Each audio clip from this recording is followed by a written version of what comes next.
누구지? 유승춘인가? 그 뭐 대통령 출당시키는데 그렇게 촉삭거리고 까불더만 이번에 된통 당하고 있더만. 저는 박근혜 대통령한테 잘못했는 놈 치고 제대로 된 놈 한 놈도 못 봤어. 뭔가 그렇게 못된 놈들은 뭔가 심판을 받더라. 그게 뭐라 그러지? 인과응보라는 거. 인과응보. 뭐 김문수 지사 말대로 김무성이 보고 니는 1000년 동안 저주를 받을 거라고 했듯이, 아무튼 대구의 보건전문대학 우리 의료관계 의사 빼고 보건전문대학은 모든 의사 외에 의료 뭐 사진 찍는 거, 물리치료사 등등 모든 의료계통 하는 분들이 많은데 이 조직이 엄청납니다, 사실은. 그래서 앞으로 우리 30만 정도 되는데, 우리 외곽 조직이 지금 이게 의료 관련 단체하고 또 저거 뭐죠? 요양보호사가 100만이 넘어요. 거기하고도 지금 되게 저희들이 친해요. 아무튼 그런 조직들이 다 아울러서 또 민노총 아닌 하물연대, 개인차 하물연대라고 있어요. 개인차 하물연대. 그런 기사분들 뭐 이런 조직들하고 저희들이 상당히 조직이 많이 이렇게 돼가 있습니다. 그런 역할을 잘해주실 박종석 우리 교수님 오늘 팟캐스트 주인공으로 모시고, 젊어 보이죠, 그죠? 젊어 보이는데 따님이 몇 살이죠? 예? 따님이 25이에요. 근데 대대 동안이잖아요. 근데 방년 50세 중반, 50대 중반도 넘었나 그러면? 만으로 53세인데 젊었네 그러면. 저하고 만난 지가 한 10년, 12년 정도 됐어요. 아무튼 오늘 팟캐스트 나와주신 대구에서 일부러 이렇게 올라와주신 박종석 교수님께 큰 박수로 환영해 주시기 바랍니다. 박종석 교수님한테 마이크를 넘기겠습니다. 네, 다시 한번 인사드리겠습니다. 대구에서 온 박종석입니다. 앉아서 하겠습니다. 네, 제가 이제 방금 대표님께서 소개를 하셨지만 가끔 연사를 몇 번 서기는 썼었습니다. 근데 자주는 못 쓰고 아직 제가 또 미래가 있기 때문에 이제 현직 교수가 정치활동이 보장되어 있긴 하지만 이제 현 정권을 규탄하고 뭐 비판하고 이런 거에 대해서는 좀 여러가지 사실 제약이 있는 것도 사실입니다. 그럼에도 불구하고 하여튼 저도 더 이상 참는다는 것은 젊은이로서의 도리가 아니다는 그런 생각에 가끔 연단에 서면서 이제 소개할 때 이제 청년 교수 이렇게 소개를 했었을 겁니다. 뭐 제가 나이가 진짜 20, 30대 청년이어서 청년 교수라는 것이 아니고, 그래서 교수로서는 좀 젊은 축에 이제 들어가고 또 제 마음이 또 대학생들하고 항상 같이 하기 때문에 청년 교수라는 이제 그런 별칭으로 소개를 해달라고 얘기를 했었습니다.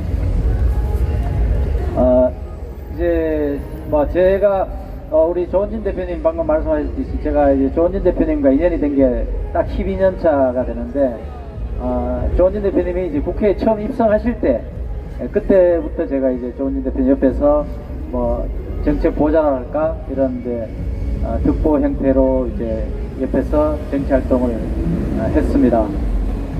그 전에 이제 또 뭐 박종석 교수가 어떤 사람이지 하는 조금 뭐 궁금하신 점도 있으실 것 같아서 간략하게 제 이력을 말씀드리면, 저는 이제 경북 청송에서 태어났습니다. 지금도 상당히 그 오지에 들어가지만 제가 60년대 태어났으니까 그때는 정말로 그 서울 오려면 1박 2일 걸려야 올 수 있는 그런 dum의 산골입니다.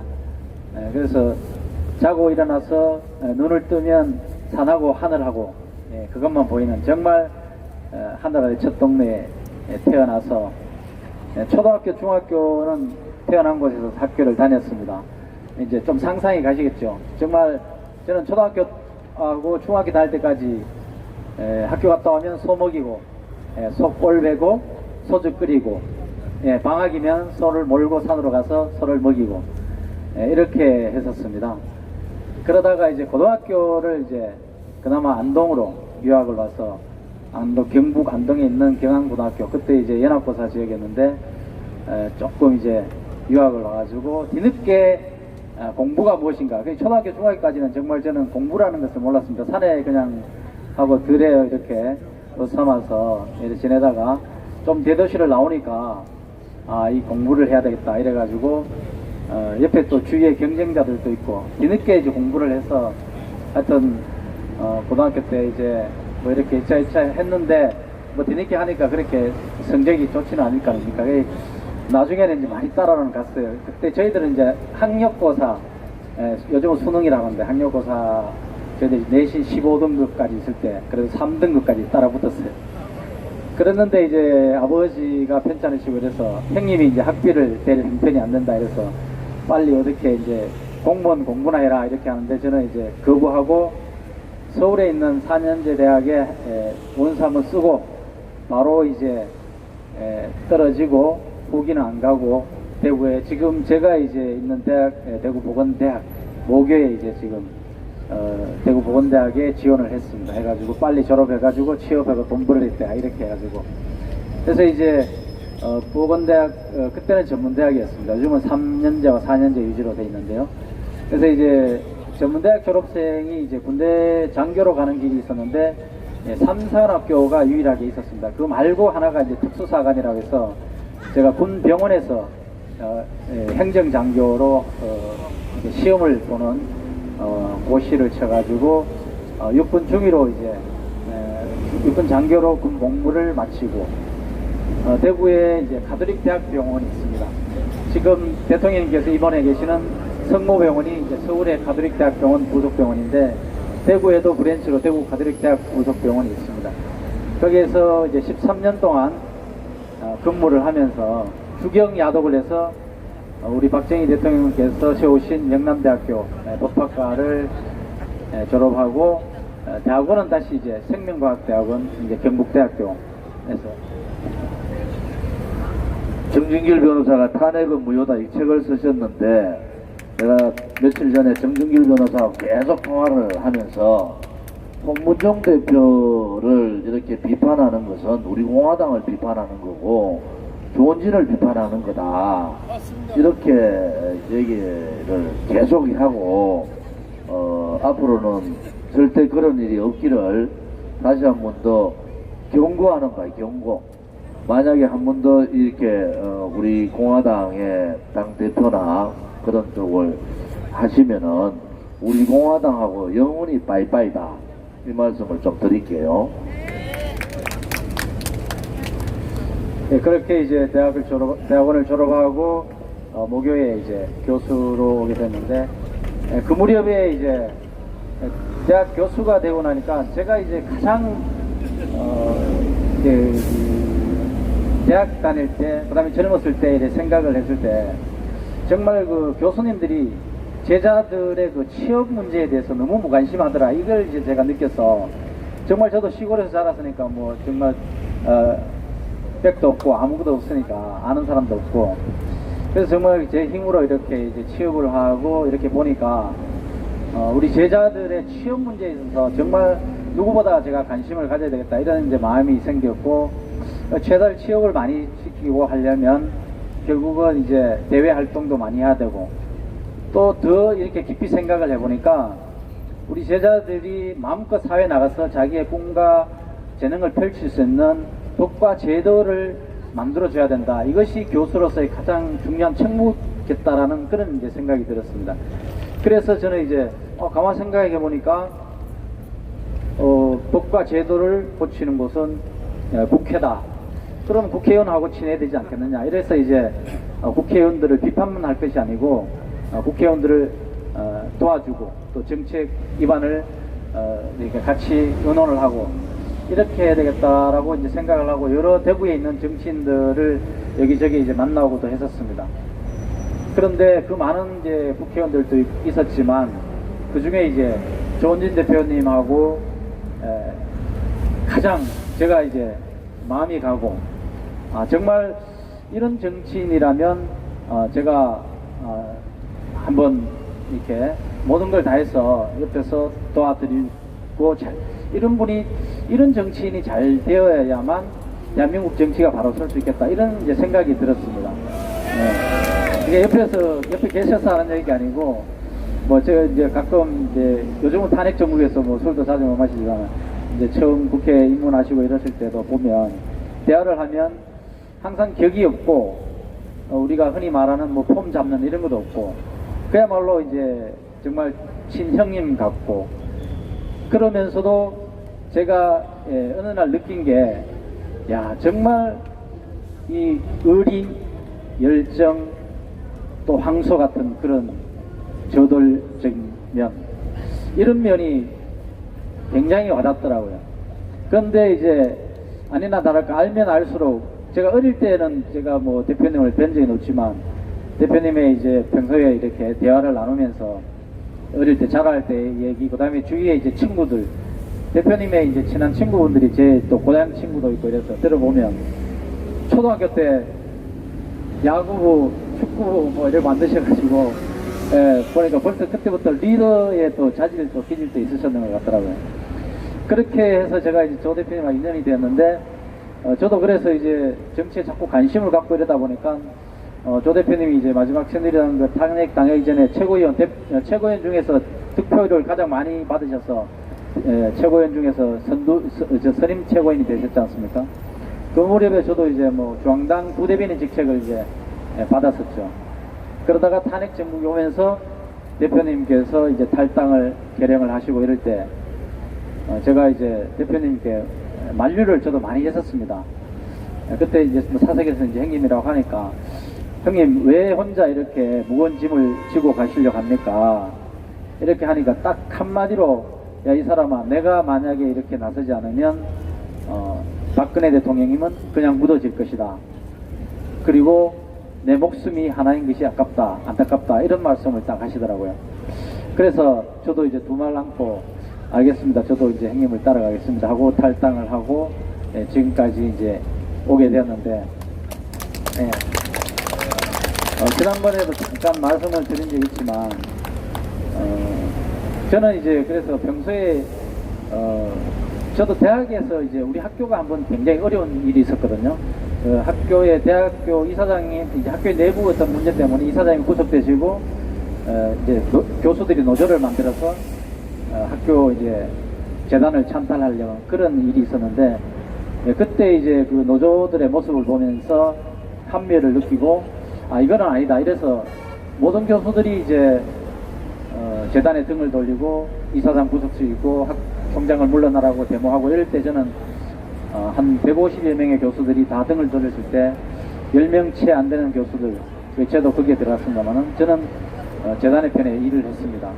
아닌 것은 아니다. 비록 어떤 잘못이 있더라도 그 잘못을 바르고 이렇게 같이 이렇게 나가야지, 같이 그 학교를 그냥 찬탈하고 없애버리고 이것은 아니다는 생각에 저는 이제 재단편에서 일을 했는데, 이 탄핵 정국이 오면서 그와 똑같은 비슷한 일이 일어나는 거예요.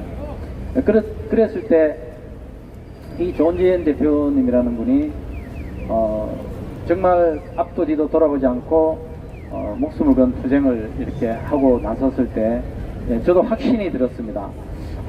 왜 저분이 저렇게 할 건가. 처음에는 이제 의심도 들고 뭐 욕도 많이 얻어먹고 이랬겠지만, 그런 걸 보면서 아닌 거는 아니고, 지금 거짓은 거짓이고, 정의와 진실, 이것을 우리가 외면한다면 제 자신도 이 사회를 살아가는, 또는 교수로서 또 제자들을 가르치는 입장에서 좀 부끄럽겠다, 이것은 아니다, 이런 이제 생각이 들었습니다. 그래서 이제 조 대표님 탈당을 결행할 때 저도 같이 탈당을 하고, 집회 때 많이 보셨을 수 있지만, 저도 이제 현직 교수였지만 거의 2년, 3년 가까이 거의 한 번도 안 빠지고 집회, 대기 집회 뭐 계속 이렇게 다니고 있습니다. 다만 이제 현직이다 보니까 앞에 나서지 못하고 그런 측면이 있어서 그래서 이제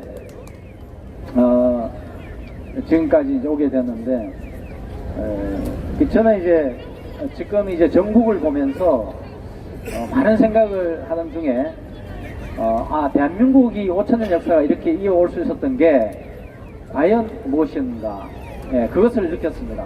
바로 이 자리에 계시는 우리 애국 동지님들 같은 분이 계셨기 때문에 대한민국 5천년 역사가 이어져 올 수 있었다. 예, 그리고 앞으로도 대한민국 역사는 영원할 것이라는 확신이 들었습니다. 예, 그만큼 제가 이렇게 60년 태어나서 70년대 초등학교, 80년대 뭐 중고등학교를 다니고 이렇게 하면서 초등학교 때는 이제 어느 날 매주 한 번 빵이 나오더라고요. 그 나중에 알았지만 그 빵이 이제 미국에서 보내온 거라는 걸 알았습니다. 그래서 제가 요즘도 이제 반드시 태극기와 미국 성조기를 들고 다니면서 다니는 이유가 저는 제 마음속에 제의 그 생명줄이었기 때문에 그 빵이, 그래서 미국에 대한 고마움을 잊을 수가 없고요. 우리가 불황 속담에 뭐 우물물을 먹을 때는 그 우물물을 판 사람을 생각을 하라는 그런 속담이 있는데, 그래서 미국에 대한 고마움을 잊어버릴 수 없고, 그 다음에 또 미국이라는 나라가 잘 아시다시피 저는 이제 미국이라는 나라를 바라보는 시각이, 왜 미국이 전 세계를 이렇게 리드하고 있을까? 그것은 바로 가장 자유민주주의, 가장 자유가 보장되었기 때문이라고 저는 생각을 하거든요. 그것은 뭐냐면 이 자유가 가장 완벽히, 뭐 완벽하다라고 할 수 없겠지만 그래도 지금 지구상에 있는 모든 체제 중에서 가장 완전한 이 자유 체제에 가까운, 자유에 가까운 그런 체제가 있기 때문에 전 세계를 리드할 수 있다, 이렇게 생각하거든요. 그 자유, 가장 완전한 자유가 있기 때문에 그 자유 속에서 가장 실력 있고 능력이 뛰어나고 그런 사람에게 가장 합당한 대우를 해주고 최고의 대우를 해주기 때문에 가장 최고가 되기 위한 최고의 기술이 바로 미국에서 나오고, 그 최고의 기술이 군사 기술로 이어지면서 또 군사 기술이 전 세계 최고가 되었기 때문에 미국이 전 세계를 이렇게 지키고 리드할 수 있다라고 저는 생각을 하고 있거든요. 예. 그래서 저는 뭐 이런 내용을 책을 보고 느낀 것이 아니고, 제가 한 50년 전간 살아오면서 특히 최근에 와서 더 그것을 느끼고 있거든요. 그렇다면 우리가 뭐 지금 미군이 한반도에 뭐 이렇게 주둔을 하면서 우리가 미국의 속국이다 뭐 이런 말 하지만 그 말이 동의할 사람 아무도 없지만, 그런 세계 최고를 가면서도 자기와 손을 잡은 우방, 같이 자유민주주의를 가고자 하는 우방에 대해서는 그 한없는 배려와 함께 같이 성장을 해나가는 그런 모습에서 앞으로도 역시 미국이 세계를 제패할 수밖에 없다. 그렇다면 당연히 우리는 미국하고 같이 손을 잡고 가야 된다는 확실한 신념이 들고, 여기 계시는 우리 동지님들도 마찬가지일 것이라고 생각을 합니다. 제 같은 비슷한 젊은 사람들의 생각도 저는 비슷할 거라고 생각을 하거든요. 그러면 이제 우리가 중국과의 관계에 대해서는 어떻게 해야 되는 것인가? 사실 뭐 우리가 많은 무역이 이제 중국을 통해서 수출하면 그것이 미국으로도 가고, 또 이 직접적으로 이제 서로 수출과 수입을 많이 하는 우정 관계에 있는데, 지금 이 북한이라는 이 깡패 국가, 같은 민족이지만 실패한 리더, 폭군, 또 왕조 체제를 유지하고 있는 저 공산주의 저런 이 폭군 국가가 없다라면 중국하고 관계도 굉장히 아마 무난하고 매끄러울 건데, 저런 이 어떻게 보면 세계 마지막 남은 그런 이 깡패 국가가 옆에 우리 형제 국가로서 있기 때문에 중국과의 관계가 어려운 측면이 있지만, 언젠가는 또 중국하고도 같이는 가야 되지 않습니까?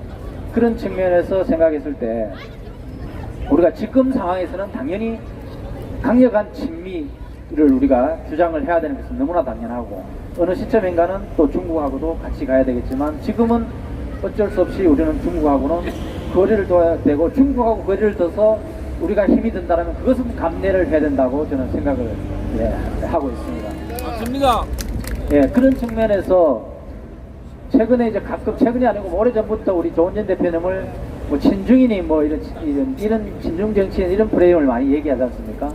저는 12년 동안 옆에서 봤지만 이런 탄핵 사태가 오지 않고 정상적인 중국과의 관계에 있어서는 정말 이만한 지중파도 없다라고 생각하거든요. 예, 이렇게 훌륭한 중국을 잘하는 정치인이 있다는 것은 우리 국가적으로는 굉장히 큰 저는 보배라고 생각을 하거든요. 예. 그래서 뭐 중국에 이용해 당하니 뭐 이렇게 하지만 이 조은진 대표님이라는 분이 그렇게 만만한 분, 간단한 분은 저는 아니라고 저는 확신을 하거든요. 예. 오히려 중국을 이용하고 활용을 했으면 했지, 예, 그렇게 간단한 분은 아니다. 저는.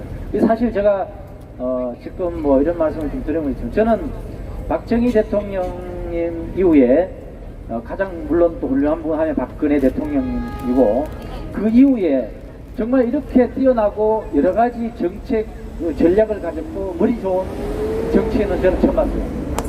예. 진짜 진정성을 몰라서 그런데요. 정말 두뇌가 좋아요. 실제로 이분이 두뇌도 좋다라는 게 제가 이제 가족사를 좀 알거든요. 아버님이 이제 월남을 하셨어요. 근데 대구에서 1960년, 70년대에 한 10손가락 안에 드는 갑부가 바로 조 대표님 아버님이셨어요. 그만큼, 그런데 그분이 또 얼마나 대단하냐면 기업을 하시면서, 기업하는 사람은 불법적으로 어떤 재산 증식이나 재산 증식을 해서는 안 된다. 기업을 하는데 돈을 투자해야 된다. 그래가지고 땅 투기 같은 걸 안 하셨어요. 다른 분이 돈을 벌어서 땅을 투자하고 이럴 때 그 정도로 대단한 분이셨고, 그걸 제가 조 대표님한테 얘기를 들은 게 아니고 나중에 알았는데 저희 외당숙하고 조 대표님이 이제 사업을 같이 하셨어요. 그래서 이제 그 얘기를 들었는데 조 대표님이 이제 대구에서 초중고등학교 2학년 다니다가 이제 서울에 인천고등학교 전학을 오셨잖아요. 전학을 오게 된 계기가 누님이 한 분 계시는데 누님이 상황업이세요. 근데 머리가 얼마나 좋으면 서울대 의대를 합격하셨어요. 그런데 서울대 의대를 합격했는데 그때 당시에는 장애인이 의대를 못 갔어요. 그래서 장애인이기 때문에 떨어져 가지고 이제 경희대 의대를 수석으로 입학하셨거든요. 경희대 한의대를. 예, 그렇게 집안이 굉장히 두뇌도 명석하시고, 그리고 제가 옆에서 보면서 항상 이 정책을 내는 거라든지 아이디어를 내는 거 보면 지난 대구시장 이제 예비 경선 때도 여러 정책을 냈는데 역시 대통령 후보감이다. 정책을 내는 게. 예. 대구의 지하 철도를 지하화하는 문제라든지 에코 워터폴리 사업이라든지 이런 이 그림을 그리는 걸로 보면 이거는 대통령 후보만이 낼 수 있는 정책이다. 예, 이렇게 저는 그렇게 판단이 들었습니다. 그런 모습을 보면서 제가 저도 부족하지만 저도 3년간 사실 이렇게 3년 아니 한 10몇 년간 정치 활동하면서 힘든 면은 분명히 많았거든요.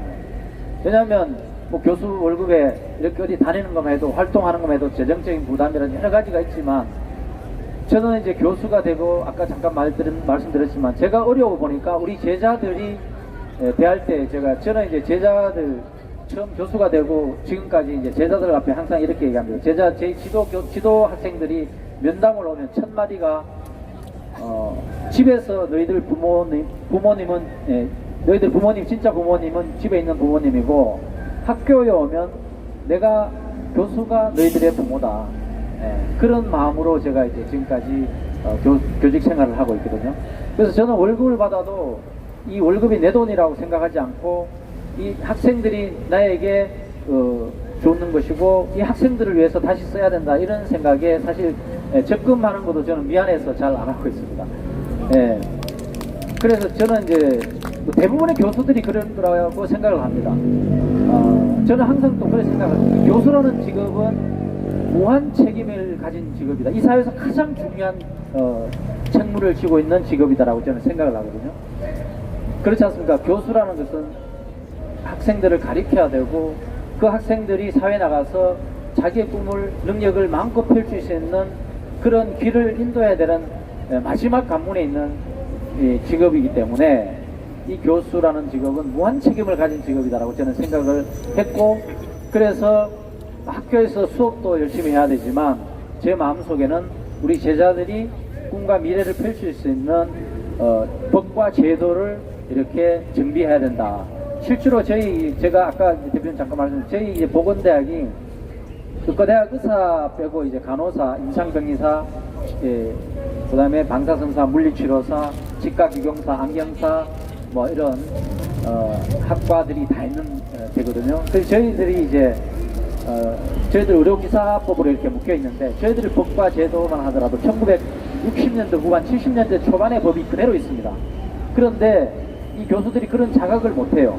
그러니까 어떤 법과 제도를 바꿔야 된다라는, 어떻게 하면 할 수 있지라는 아예 포기를 해버리는 거예요. 그래서 저는 이것을 바꿔야만이 내 제자들이 잘 될 수 있다. 나는 내가 맡은 이 의료기술 분야에 우리 제자들이 잘 되게 하는 것이 대한민국의 중견 우리 사회인을 제대로 양성하는 것이다. 이렇게 생각을 가졌고, 거기에서 우리 조원진 대표님 같은 이런 정치인들하고 간다라면 정말 우리 조 대표님 보면은 약자에게는 한없이 약합니다. 그런데 강자에게는 한없이 강합니다. 정말 무서운 분이에요. 예. 그래서 우리 문재인 씨가 우리 조원진 대표님 같은 분이 계실 줄 모르고 잘못 우리 박근혜 대통령을 건드신 거죠, 이제. 예. 그래서 저도 이제 이왕에 제가 이렇게 제가 교수가 된 것이 제가 잘나서가 아니고 누군가는 그 자리에 있어야 된다라면 제가 이 자리에 가려고 노력을 했었고, 거기 갔을 때에 내가 어떻게 해야 되겠다라는 제 스스로와의 약속이 있었기 때문에 제 한 몸은 어차피 우리 제자들을 위해서, 후대들을 위해서 희생을 해야 됐다고 각오를 했었는데, 나라가 갑자기 이렇게 되고 보니까 지금이야말로 이제는 나라를 위해서 일을 해야 되는 시점이 왔다. 평소에 어차피 우리 제자들 후대를 위해서 내가 이렇게 하려고 마음을 먹었는데 이 나라가 이렇게 위기가 오고 나니까 내가 이렇게 나라가 위기가 왔을 때 그 나의 조국을, 조국이 말고 조국씨 말고 나의 조국을 위해서 뭔가 할 수 있다. 또 이 나의 대한민국이 잘 정의와 진실의 길을 가야 된다. 이렇게 마음을 먹으니까 뭐 이제 두려운 게 없습니다, 사실. 그래서 설사 제가 교수직을 그만두더라도 제가 한 만큼에 대한 어떤 후회도 없을 거고, 또 이렇게 하지 않다면 더 후회를 하겠죠, 나중에는. 그래서 이제 제가 판단하건대는 저는 이제 우리 대한민국 5천년 사에서 사실 이렇게 풍요를 누리는 것이 박정희 대통령 이후지 않습니까? 네. 그 지도자라는 것은 저는 지도자의 정목 중에 가장 첫 번째가 미래를 내다볼 수 있어야 된다. 저는 이렇게 생각하거든요. 근데 이승만 대통령께서 그 미래를 내다보고 자유민주주의 체제를 선택하셨고 기반을 닦으셨고, 거기에 박정희 대통령께서 경제를 일으켜야만이 된다라는 그런 판단에 경제를 일으켜야 된다는 생각은 할 수 있었더라도 이렇게 일으킬 수 있었다라는 것은 정말 너무나 위대하다라는 저는 마음속에 위대한 분이라고 생각을 하고 있고, 그 이후에 많은 정치인들이 있었지만 그분들은 그들 중에 한 분이었을 뿐이고, 물론 나름대로 역할도 있었지만, 그런데 이렇게 흘러와서 대한민국이 경제는 선진국 이제 문턱에 들어갔는데 정치는 아직 1970년대 80년대 수준에 머물러 있었다라는 것이죠. 저는 그런 생각이 강력하게 와닿았습니다. 이 탄핵도 결국은 정치가 아직까지도 1970년대 80년대에 머물러 있기 때문에 이런 사태가 왔고, 우리 박근혜 대통령님은 탄핵을 스스로 저는 자임한 면도 있으시다고 저는 생각해요. 물론 진짜 그런 건 아니지만 박근혜 대통령님이 탄핵의 길을 가신 것은 저는 지금 제가 판단하건대는 이 썩어 빠진 정치인들, 정치꾼들하고 타협을 하지 않으셨기 때문에 그렇다라고 저는 믿습니다. 그것은 바로 박정희 대통령께서 경제를 이렇게 발전을 시키셨는데, 이제 마지막 정치가 선진화가 되지 않으면 대한민국은 정말 미래가 없다. 여기서 주저앉으셨다.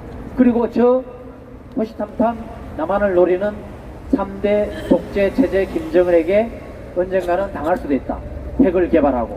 그래서 북한과 핵을 개발하는 북한과 타협을 하지 않으셨고, 그 김정은을 제거하려고 하셨고, 또 남한 내에 이 기생하는 간첩들, 그리고 거기에 또 같이 협조해서 권력을 찬탈해 보려고 하는 불순 세력들, 이런 세력들과 타협을 하지 않으셨기 때문에 탄핵이 되셨고, 그 탄핵은 탄핵을 당하신 게 아니고 결국은 대한민국을 정치 선진국, 완전한 경제 선진국과 정치 선진국을 가게 하기 위해서 희생이 올 것이라는 것을 아시면서도 이렇게 박근혜 대통령께서는 정말 온몸을 던져서 마지막 대한민국을 반열 위에 올려놓기 위해서 저렇게 희생을 당하고 계시다, 저는 그렇게 생각을 합니다. 그래서 저는 제가 박근혜 대통령과 직접 대화를 해본 적도 없습니다. 단 뭐 이렇게 가까운 데서 몇 번 뵙기는 했어요. 뭐 그렇다고 식사하고 이런 것도 아니고 선거 운동하면서 이렇게 가까운 데 뵈고, 그때는 이제 막 악수도 손이 아파가 못하고 이랬지 않습니까? 그래서 손이 아파 일부러 악수도 못하고 손 못 잡았지만 뵙지 않아도 우리가 사람만이 상상을 할 수 있지 않습니까?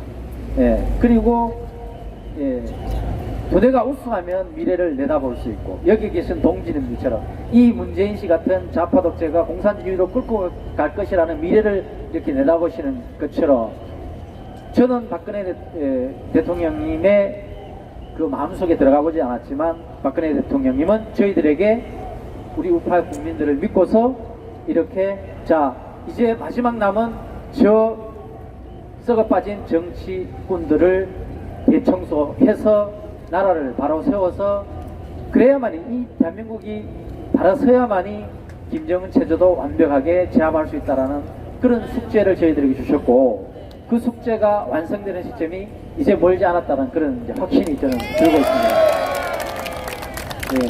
그래서 신념은 기적을 낳는다는 말이 있듯이, 우리 공화당 애국 동지님들의 그 신념이 지금 이제 정말 기적을 낳는 그런 시점이, 홍문정 대표님이 고지가 거의 구분동선에 다다랐다 이런 말씀을 이제 하셨듯이, 저도 이제 이렇게 바깥에 이렇게 만나는 사람들이 있는데, 검찰 쪽에도 그렇고 저도 얘기를 이제 전에 들었을 때, 이것이 분명히 탄핵이 잘못됐다라는 것은 이제 알지만, 워낙 남동꾼들, 그 민주노총, 정교조 이런 사람들, 그 다음에 그 속에 기생하는 종북 주사파들, 간첩들, 이런 사람들의 선동에 의해서, 또 선동을 하면서 거기서 그것을 힘을 빌어가지고 권력을 찬탈해 보려는 이런 세력들이 불의한 마음을 가졌기 때문에 성공할 리도 없었지만, 그것을 보면서 지금 어쨌든 판검사들 대부분은 저는 정신이 제대로 바뀌었다고 보거든요. 그렇게 정신이 제대로 바뀐, 저도 교수지만 그렇게 생각이 들고, 직업 정신이라는 게 있거든요. 아까 제가 잠깐 말씀드렸듯이 저도 자유민주주의가 가장 좋거든요. 판검사들도 자유민주주의가 가장 안 좋겠습니까? 그리고 여기 계신 분들 친인척 주위의 자식들이나 아니면 뭐 많을 겁니다. 아마 그 자제분들 판검사들 있다 물어보면 아마 지금의 대한민국이 비정상이라고 생각하고 바른 길로 저는 반드시 갈 거라 생각하고, 그것을 작년 말쯤에 제가 들었습니다. 문재인 씨로서는 대한민국이 미래가 없다, 안 된다는 걸 알고 준비를 많이 했다고 하더라고요. 그것이 이제 기회만 보고 있는데, 거기에 그분들이 더욱더 간절하게 대한민국을 바르게 세워야 됐다고 판단을 한 이유가 바로 하루도 한 주도 빠지지 않고 태극기 집회를 하는 애국 동지님들, 그것을 보고서 힘을 얻었다고 하더라고요. 그래서 그분들이 오랫동안 준비를 해서, 여러분 보셨다시피 조국이 장관이 임명된과 동시에 그 무력 전후에서 압수수색이 동시에 들어갔지 않습니까? 압수수색이 10몇 군데, 20군데를 동시에 들어갈 수 있다는 것은 최소한 몇 개월 전에 준비가 되지 않으면 불가능한 거거든요. 그래서 지금 문재인 씨가 그래도 이제 방법이 없으니까 윤석열 씨를 검찰총회 임명을 했지만, 윤석열은 우리 우파에게 한번 상처를 줬지만 자기는 그 죄를 씻어야 되고, 또 많은 대부분의 판검사들은 자유민주주의 대한민국이 이대로 영속되기를 바라기 때문에, 그것이 우리 여기 계시는 분들이 그분들의 부모님이고 선배님이고 이렇기 때문에, 이렇게 훌륭하게 만들어 온 대한민국이 망하지를 바라지 않기 때문에 제가 또 그 확인도 한번 했거든요. 나중에 최근에 확인했는데 끝까지 간다. 근데 이제 문재인 씨까지 이제 등 밑에까지 이제 칼이 겨눠지니까 지금 이제 윤석열 뭐 쳐내려는 다까지 하는데 이제 어쩔 수 없이 이제 윤석열을 저희들이 지켜야 되는, 윤석열을 지킨다기보다는 판사와 검사를 우리가 지켜줘야 된다. 그것을 그렇게 하려면 우리가 집회에 나와서 우리의 목소리를 정말 높여줘야 된다. 그것이 저분들에게 끝까지 할 수 있는. 그래서 이제 그 종북 주사파, 그 다음에 가면을 쓴 불순 세력들이 땅 위로 다 올라왔지 않습니까? 그죠? 이 박근혜 대통령 초기에는 사실 통진당만 해산했죠. 그때는 척결을 다 못한 이유가 그렇게 깊이까지 들어가면 너무 저항이 크니까 통진당 해산하면 끝냈지만 대통령이 희생을 통해서 두더지같이 다 올라온, 이제 누가 어떤 세력인지 다 알지 않습니까? 저희들이 다 적어놨지 않습니까? 그거를 이제 처단만 하면 되니까 일거에 청소할 수 있는 저런 기회가 왔고, 그래서 저도 이제는 아니고 저도 사실 강화문에 그때 뭐 우리 저 용역 깡패들 오고 할 때 이 자리에 저도 있었습니다. 사실 제 자리 지키는 게 뭐가 중요하겠습니까? 제가 아까 말씀드렸듯이 제가 교수가 되고 뭐 이런 게 다 대한민국에 있기 때문에, 그리고 여기 계시는 우리 이런 애국 나라를 지켰었던 선조들이 계셨기 때문에 제가 있는 거고, 나라가 위기가 왔다라면 나라를 위해서 목숨을 언제든지 바칠 수 있는 그런 자세가 됐을 때만 그 나라가 제대로 된 나라가 될 수 있고 미래가 있고, 저는 그렇게 생각을 합니다. 제가 이제 그래서 우리 이제 이 유튜브를 혹시 젊은이들이 보고 있다라면 젊은이들에게 이제 부탁을 좀 이제 하고 싶은 게, 지금까지 이렇게 한 얘기 중에 뭐 어느 정도 들어있지만 지금 대한민국은 전 세계를 상대로 무역을 해서 먹고 사는 나라지 않습니까? 그죠? 사실 사우디나 뭐 지금 왕조 국가들이 아직도 건재해요. 먹고 사는 문제가 다 해결되기 때문에. 그런데 우리는 그러지 못하잖아요. 그죠? 그러면 이 대한민국 젊은이들이 전 세계를 나가서 무역을 하고 이렇게 대한민국을 얘기하고 대한민국의 삼성을 얘기하고 현대를 얘기하고 이렇게 얘기할 때 지금의 대한민국 이렇게 우리가 판을 치고 거짓이 판을 치는 이 대한민국을 보고서 그냥 참고 보고만 있는다라면 외국에 나가서 무역을 할 때 어디에서 왔느냐고 했을 때 대한민국에 왔다고 했을 때 대한민국이 이렇게 거짓이 판을 치고 우리가 판을 치고 이럴 때 당신은 뭐 있느냐, 지금 대한민국이 정말 제대로 가고 있는 대한민국이냐고 물었을 때 우리 젊은이들이 거기에 답을 할 수 있어야 된다. 그렇지 않다면 대한민국은 저는 미래가 없다라고 생각합니다. 홍콩을 보셔가 잘 아시겠지만 홍콩은 시진핑에게도 무릎을 꿇렸지 않습니까? 근데 아직도 지금 데모를 하고 있다고 합니다. 그것은 바로 끝까지 이제 뿌리를 뽑겠다는 것도 있고, 그 다음에 이제 제가 오늘 또 하나 말씀드리려고 하는 것 중에 하나인데, 보니까 이제 내부에서 워낙 이제 경제가 어렵고 하니까 뭐 집값도 너무 폭등하고 이래서 경제적인 어려움 때문에 이렇게 데모를 계속 한다고 하더라고요. 대한민국도 지금 이제 우리 젊은이들이 지금 이렇게 광장으로 뛰쳐나오지 않는 것은 아직도 좀 먹고 살만한 것이 아닌가 이런 생각도 들면서, 또 하나 우리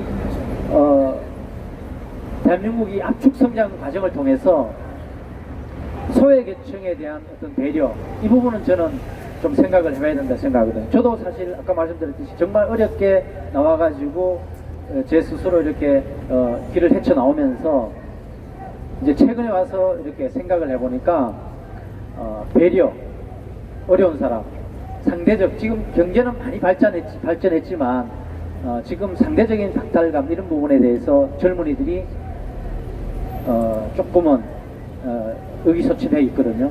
그게 이제 그냥 제 얘기가 아니고 제가 이제 우리 제자들한테 물어봤어요. 너희들이 자유한국당과 민주당이 있다면 누구를 택하느냐? 왜 민주당을 택하느냐? 젊은 사람들이 그렇게 가 있잖아요. 다는 아니지만 대체적으로 분위기가.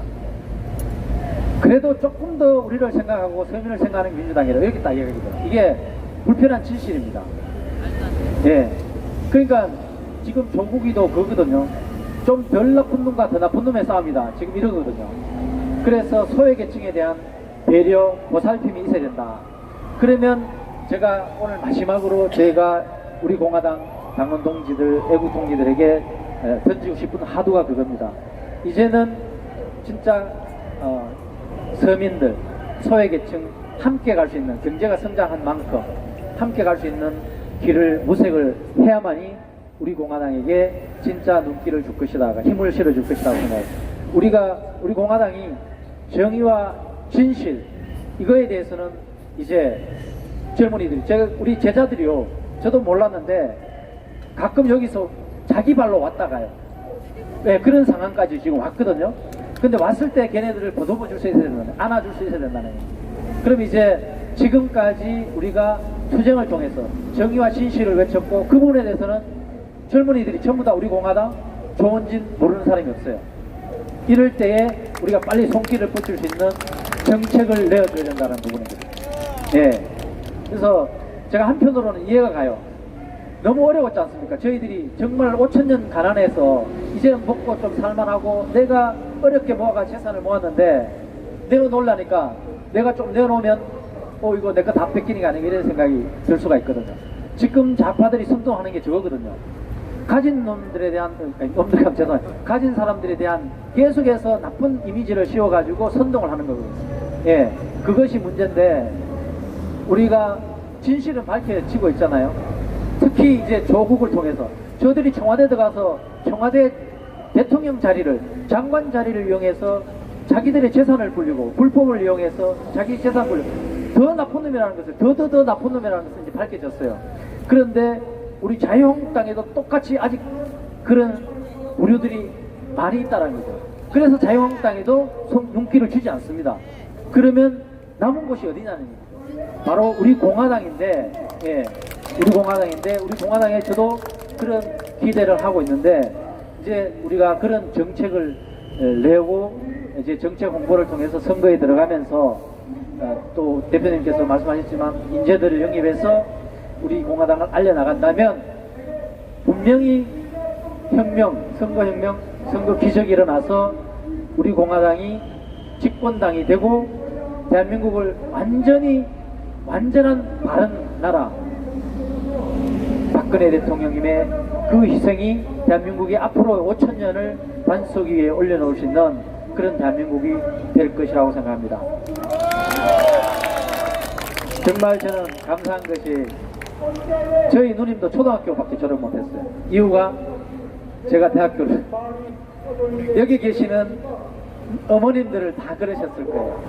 그 제가 항상 저는 주위 사람들을 보고 이 버릇처럼 얘기합니다. 대한민국의 역사는 우리 위대한 여성이 계셨기 때문에 가능했다. 위대한 여성의 희생 위에서 가능했다라고.